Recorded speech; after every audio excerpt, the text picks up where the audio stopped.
Hello, how are you? I'm back with Sonia Says. And actually, this is the second time. I did a video yesterday. I uploaded it, but then I had some thoughts that maybe I could have said some things a little differently. So I decided to do it over. So if you did see the first one, okay, okay. And I hope you found it worthwhile and meaningful to you. But I'm doing it over, and hopefully I say things a little bit more in a different way. Okay? So it cannot be misconstrued. Okay. All right. So we are in our first module of living our best life. And today we're going to cover the importance of finding meaning in life and why is it hard to find purpose in life. So let's just revisit some of the ideas of a mindful life, okay? It says, if you find meaning in your life, you'll be able to learn your purpose in this world. It says, there are two ways that you can live your life, according to the experts. One way is to live your life consciously, like other people are doing, but you're still living it in a different way because you're different from everybody else. We're all not on the same conscious level, and we are all individuals. The second way we can live our life is unconsciously. And unfortunately, a lot of people are living their life this way as well. It says the second way is where you let life happen to you. You're not being conscious of anything. You're not planning anything. Life just happens to you. It says, think of it as a giant wave that keeps pushing you forward. It says you have no control over where you're going or why. It says only one thing certain about this situation is that you're going with the flow, right? Because you have no plan, nothing to do, right? You're just letting it happen. But it says life isn't exactly ideal that way because you have no control. You're just going along with whatever. And I do know people like that. It's like, oh, whatever, you know. But we don't want to live that way because that's being unconscious. And we want to be aware and conscious of ourselves and of our life so that we can find meaning, right? Okay. So it says when you learn the meaning of life, you have a better sense of purpose. And it says you understand why you're in the world. And you know how to contribute to the world. And we do want to contribute in a meaningful way. So it says there are some tips that can help you have a meaningful life. And it goes into several of them, okay? And why it's important. And for one, it says it gives clarity and focus. It says, look around you. It says you will see so many people running after a host of popular things. It says the common offenders include earning more money, getting a house, getting a bigger house, getting a car, getting a more expensive car, going after the most recent technologies like the latest iPhone, the latest Samsung. But not there's anything wrong with that. No, it's not. If you can afford it, yes, by all means, right? But it says, how about going after something that you're passionate about? It says something that you really, really enjoy. And something that brings out the best in you. Not just things that you're getting, but doing things that are good for you, that make you a better person, a better version of yourself. It says it isn't uncommon while you're running after money and luxuries. Like I said again, it's nothing wrong with that. But some people make that their only aim. And it says sometimes you may start off wanting to find your purpose and living a meaningful life, but by running after those things, you lose track, right? You get distracted. And then you end up just having material possessions, but no meaning in your life. And you don't realize what's important and what isn't. And it says finding out what's important is what gives you meaning in life. It says because if you keep running after things that are just popular and you don't find out what is meaningful to you, the next 20 years you're going to find out that you haven't accomplished anything. And we don't want to end up like that, right? No. It says When you have meaning in your life, you have contentment and you have uniqueness. It's only you who can do this, right? That have that special meaning in your life. And you're content with whatever you have, be it luxuries or not, right? So it says, you have to get up and conquer the world to become a better version of yourself. To succeed or excel, it says you have to first find meaning in your life. And I definitely agree with that, because there was a time in my life when I didn't have much meaning. Okay. Now, another tip it gives, it says, what meaning in your life does, it teaches what defines you. It says, have you ever felt external factors are defining who you are? Yes, like I said, there was a time when I didn't have much meaning in your life. And I was just a people pleaser, more or less, right? Because the people were telling me who I was. It says, why does it happen when people define you? It's because you don't have a purpose, or you haven't just found it yet. But it says, when you lead a meaningless life, the society starts to define you, and people around you shape you. Yes, they do. And if you keep living other people's definition of you, you find yourself in unfulfilling jobs and situations. Most definitely you do. Because you're not living your life. You're living someone else's, right? What they define for you. They put you in a box, and this is where you stay, right? No, that's not a good thing.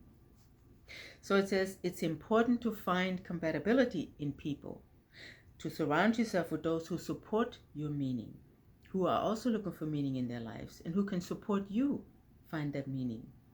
It says being around like-minded individuals who can help you become your best self can add even more to your life purpose. Okay. Another tip it says, keeps you connected with the present when you find a meaningful life. It says the more you engage in a purposeful life, the more it grows with you. It says at the same time, it also makes you much happier. It says a purposeful life will no doubt be very different from a pleasurable or unimportant life. Someone who's only going after pleasure, their life is going to be much different than someone who's looking for their purpose or meaning, right? And it says a meaningful life can become demanding, and quite often it can be stressful. And why? Because it requires planning. You don't just go with the flow. You plan. It requires patience, ownership of your actions, and the responsibility of the consequences of choices that you're making. It says it's not as accommodating as a pleasurable life, because purpose requires you to be patient, to delay gratification, and to think for the long term. When you're just out for pleasure, you want it now, right? You want a gratification right now. It might feel good right now. But when you're looking for purpose, you're willing to be patient. You're willing to wait, right? Because you look at the long term, down the road. What's it going to be like? 20 years from now, what will you have? Right? So it says a connection to the present helps you to stay more focused, because you turn away from distractions. So you're focused on your life purpose, right? On getting meaning in life. It says it also helps you to be more passionate, because it urges you to reach your full potential, right? Keep getting better. And it helps you be gratified, because you're living a value-based life. You have value in your life. That's a good thing, right? But then if all those things mean so much, right? Finding a meaningful life and a purpose, why is it so hard to find it? Well, it gives us a few things to think about. Because it says it seems easy enough to say, oh, go find yourself, right? And find your purpose. But it's not that easy, because obstacles are there. It says when you're looking for meaning or purpose in your life, there are many obstacles that you're going to face. It says this seemingly easy task, it's going to take quite a while for you to sort things out. It's not going to happen overnight. Finding yourself and your purpose, it takes time. And that's why you need to be patient, right? But it's so much more gratifying in the end. Now, it gives us a few things as far as issues that may be preventing you from discovering your life purpose. And some of those are pretty true and interesting too. So the first one it gives us is societal influence. It says it's quite possible that you already adopted the ways of society. Our society has certain standards through which we judge people. And it's due to the standards why some people are popular while others are not. And that is exactly so, right? There are standards that we have. There's a type of programming that we go through, right? To be like everybody else, right? Or to do certain things, right? And it says that those standards are popular. They make some people popular and others they don't. Which is okay with me in a way, right? Because you don't want to be influenced by what's happening around you. And it happens a lot with impressionable young people, right? Because they're impressionable, they're young, they're trying to experience life, right? But it says if you're older already, once you pass that adolescence, right? And you're still looking for that popularity, then it says you're ignoring the route to self-discovery. Because the time will come when you're going to look at yourself and say, wow, what did I do with my life, right? What meaning did it have? And you might regret running after some things that were just popular, right? Talk to some older people. They'll tell you, right? So it says, we don't want to prevent us from reaching our true calling by going after meaningless things. And one other preventive things it tells us, well, that life may do to prevent you is low self-esteem, low self-worth. And that's one I would like to focus on for just a minute, because I had very low self-worth, okay? Because of things that happened to me in the past. People told me I did it, right? It was my fault. So I felt worthless, right? I felt like I was the worst thing out there. And that's how a lot of us feel, because we're always getting criticized, right? And because we're always criticized, we don't love ourselves, because we think something's wrong with us, right? Because we're always told, oh, so-and-so is better than you. Even sometimes our parents tell us, right? They compare us. If not to our siblings, they compare us to cousins, friends, whoever, right? Teachers at school, they say, oh, so-and-so did it better than you. And even at work, your boss, they're quick to criticize, but slow to appreciate what you're doing, right? And because of all those things, we have low self-worth. We don't love ourselves. I didn't love myself. I had to learn to love myself, to accept myself, right? To overcome that low self-worth. And it says, if you don't love yourself, it's much harder to overcome and find your purpose and find meaning in your life. So you have to work on yourself to love yourself. I read lots of books, listened to lots of podcasts. There were no videos back in the day, right? But I looked at talk shows. But mostly I read books. I read lots of books. And that's what helped me to finally realize, hey, I am worthy of being loved and of loving myself, right? It took a while, yes, but I did it because I took the time to find out what is worthy about me. And that's what it says here. If you don't give yourself that time to find out about yourself, then you're in a bad place. And I was, yes. But I'm in a good place now because I love myself. I learned to love myself, to not believe what other people say, right? So you will have to get to that point too. If you want to find meaning in your life and things are preventing you, like people criticizing or you're not feeling like you're worthy, you have to overcome that. So take the time to grow, right? Take the time to self-develop so that you know that you are worthy, because you are. We all are. Yes. So overcome that particular thing that may prevent you from going after your life purpose, okay? Then it also talks about lack of freedom to dream may prevent you from finding your purpose. And it says, not everyone gets to follow their dreams, and it becomes one of the greatest factors stopping you from finding your purpose. And we're not just talking about having this fantasy about being rich or whatever. No, you dream. It says something that you were good at, something that you loved to do when you were a child, okay? And people may say, oh, that's not a good economic decision. You're not going to make any money doing this. Suppose you just want to be a photographer or an actor, right? An artist, whatever. They say, oh, you're not going to make more money, right? Even your parents might say, well, I have something better, a better option for you. Lawyer, doctor, instead of what you want to be, right? No money in that. But that's not the important thing, right? Because it's your dream. It's what's going to fulfill you. It's what you want to do with your life. So you have to try it, right? You have to follow that dream. Even if it means you have to get a job and, make money so that you can pay your bills. It's okay.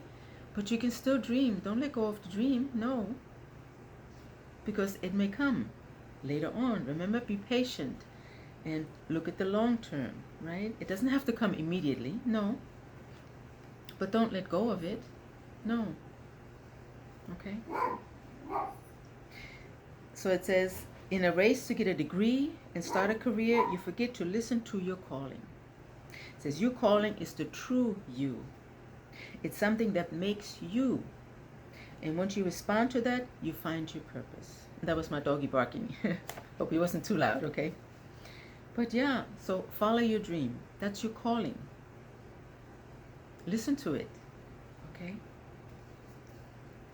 Now, this last one that it talks about maybe preventing you from living your life purpose is fear of the dark side. Now, that's a big one. Fear of your dark side, our dark side, because we all have one. It says, everyone has a dark side.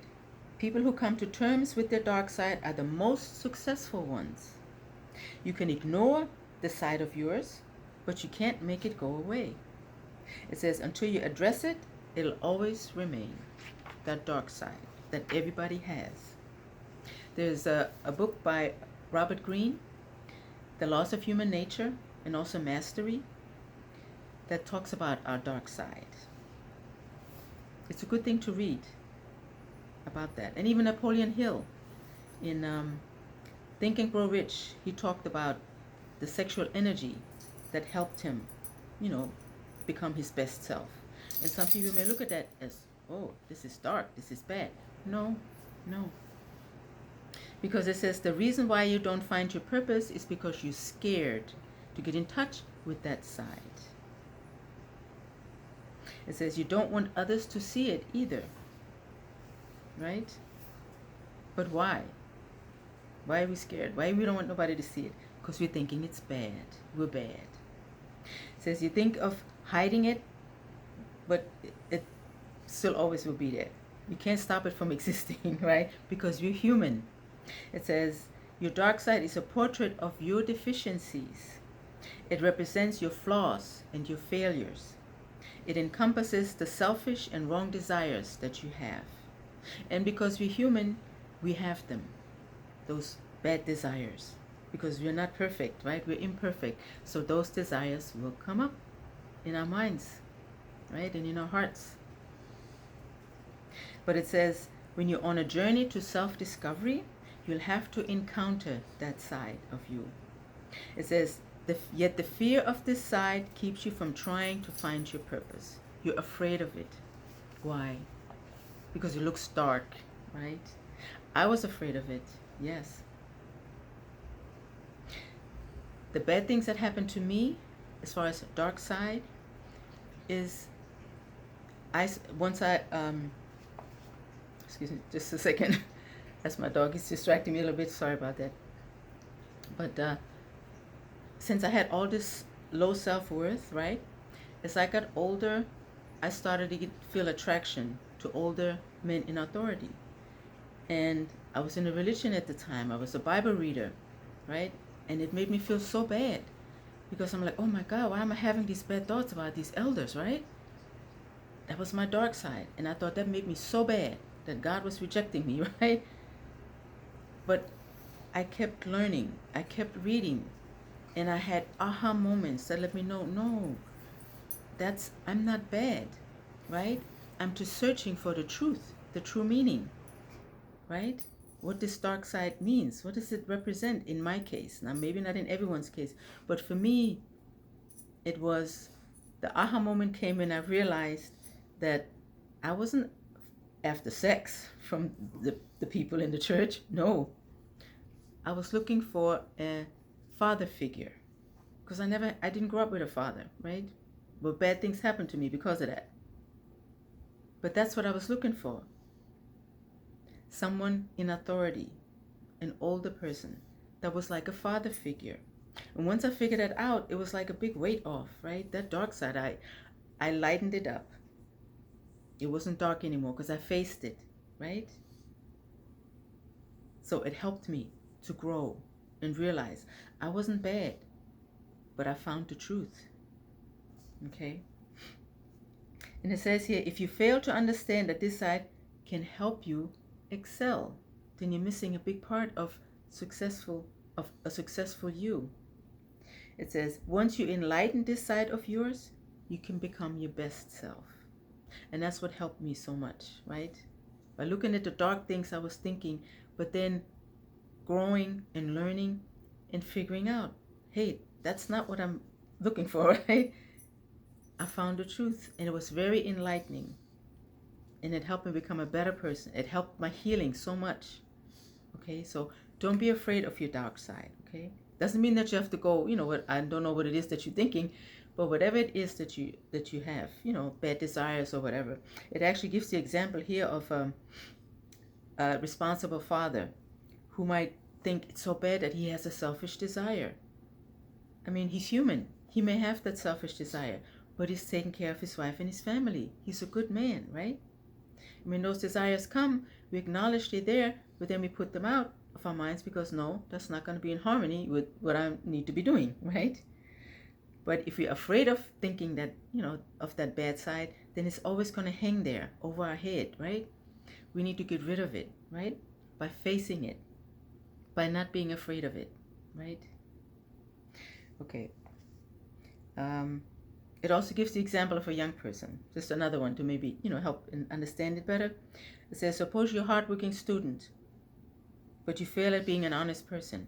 You cheated, or you want to cheat. Does that make you bad all the way?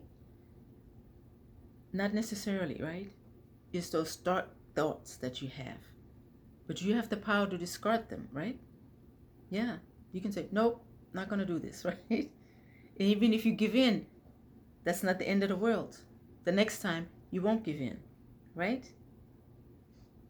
Don't make it as an excuse that you always have to do this. No, you don't. You can enlighten that dark side and do better, right? Yes. Okay, so it says, you find solace in looking at the bright side of yourself. You're always thinking of our good self. Oh, I'm so good, right? It says, because that's where your comfort zone is.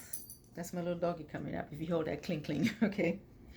So it says, it's your comfort zone when you feel good about yourself, which is good. It's okay. That's right. Yeah. But it's this side that makes you feel good about yourself. And it's this side that will never help you find your ultimate purpose because you're only looking at your good side, right? You're not looking at growing by finding out, well, maybe there's something else I should be doing, something else I shouldn't be afraid of. If I am, let me do it anyway, right? It's usually we're afraid because there's some dark things that we don't want to do, right?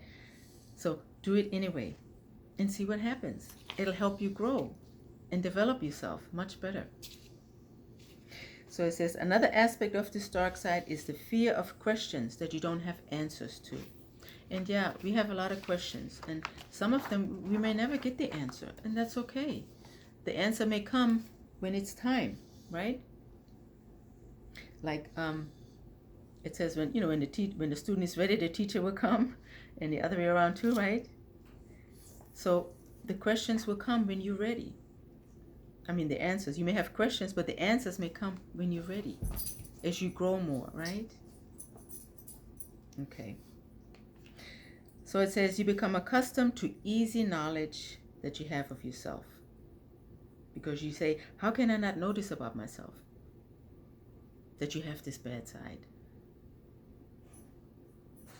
It says that's what stops you from finding your purpose, right? Because we do have a bad side. All of us do. None of us are exempt. But some of us let it stop us, and others work through it. So don't be afraid of looking at your dark side. Face it, right? It'll help you become a better version of yourself. Because then you know what you ought to not give into, right? Yeah. So it says if you somehow manage to cross all of these obstacles that we just went over, you can find your purpose. It says it's just a constant battle with yourself and your deepest fears. But if you win, it says you're golden. How about that? And you can win it. Yes, you can win. Napoleon Hill did, right? A lot of people have. They've written books about it to help you, to help us. That's what helped me, by reading books, listening to other people who have overcome certain obstacles in that darkness, right? So you can do it too. And you can find meaning in your life. Okay? Okay, well, that covers the first module. So when I come back on Thursday, we'll cover the second module, happiness versus fulfillment. Steering clear of false purpose. I really haven't looked at having a false purpose, but it'll be interesting to see what is it, a false purpose, right? So meanwhile, I hope I said things better. Those of you who listened to the first video, I'm not sure, but I hope it was meaningful to you. And if you need to look at it again, fine. So you can get a clear focus in your head as to what to do to live a fulfilling life, to find meaning. Okay? Thanks again for listening. So I'll be back on Thursday. Take care and stay warm. It's bitterly cold where I'm at. So stay warm and take care. Bye.